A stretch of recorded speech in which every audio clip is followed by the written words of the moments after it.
नेमकं काय नाही, इंटरनॅशनल लेवलचे विद्यापीठ आता सध्या राज्याच्या कुठल्याही विद्यापीठाचं रँकिंग हे इंटरनॅशनल लेवलच्या विद्यापीठावरून नाही, तर त्यांना इंटरनॅशनल लेवलच्या विद्यापीठावर नेण्याचा प्रयत्न माझा राहणार आहे.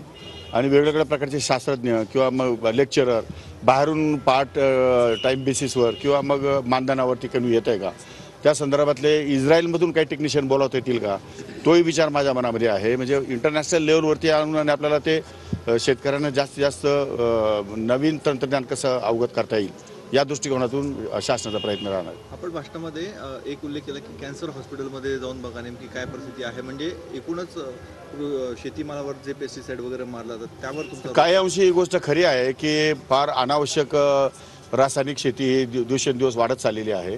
त्या रासायनिक शेतीचं या ठिकाणी जर खऱ्या अर्थानं जर तुम्हाला त्याचं सिम्पटम्स बघायचे असतील किंवा त्याचे जर काही परिणाम बघायचे असतील तर कॅन्सर हॉस्पिटलला गेल्यावरती कळतं की आपल्याला कॅन्सर हॉस्पिटल झाल्यावर लोकांना काय त्रास होतो आणि आपल्याला मिळालेलं आरोग्य किती परमेश्वराने किती चांगलं दिलेलं आहे. याचा जर नीट उपयोग करायचा असेल तर शेतकऱ्यांनी चांगलं उत्पादन तयार केलं पाहिजे आणि खाणाऱ्यांनी चांगलंच उत्पादन खाल्लं पाहिजे. यासाठी प्रचार आणि प्रसार माध्यमाची आवश्यकता आहे आणि त्यासाठी सरकार योग्य ती पावलं उचलणार आहे. बजेट सादर झालेलं आहे आणि त्यामध्ये नाही, बजेटमध्ये केंद्र क्रेडिट कार्डची जी पूर्वीची मुदत होती ती 3 लाख रुपयांची होती, आता ती 5 लाख करण्यात आली. किती फायदा होऊ शकतो असं वाटतं? नाही, मोठ्या प्रमाणात फायदा होईल. केंद्र सरकारचा उद्देश लार्ज आहे आणि केंद्र सरकार यातून देशभर कृषी खात्याला नवसंजीवनी देण्यासाठी प्रयत्नशील आहे.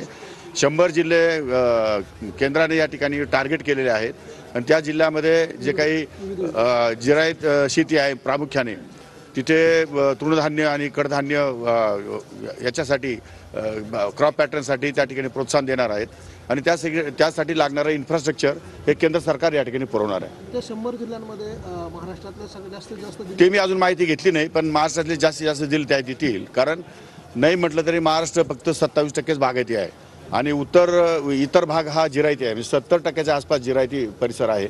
त्यामुळे जास्तीत जास्त जिल्ह्यांचा समावेश कसा होईल त्या दृष्टिकोनातून मी प्रयत्नशील राहणार. 6 वर्षात तूर असेल, उडीद असेल, या सगळ्या ज्या तूरदाळी आहेत त्यांच्यासाठी नाही, आता तुरीचे नवीन वाण आलेले आहेत, नाही असं नाही, पण त्यामध्ये आणखी काही बदल करता येतो का ते सुद्धा विद्यापीठाला पाहायला सांगणार आहेत. एकूणच या बजेटविषयी आपली काय प्रतिक्रिया आहे? बजेट कसं? बजेट अतिशय सकारात्मक आहे, पॉझिटिव्ह आहे आणि या भारताला खऱ्या अर्थानं 22व्या शतकाकडे घेऊन जाणारं बजेट आहे.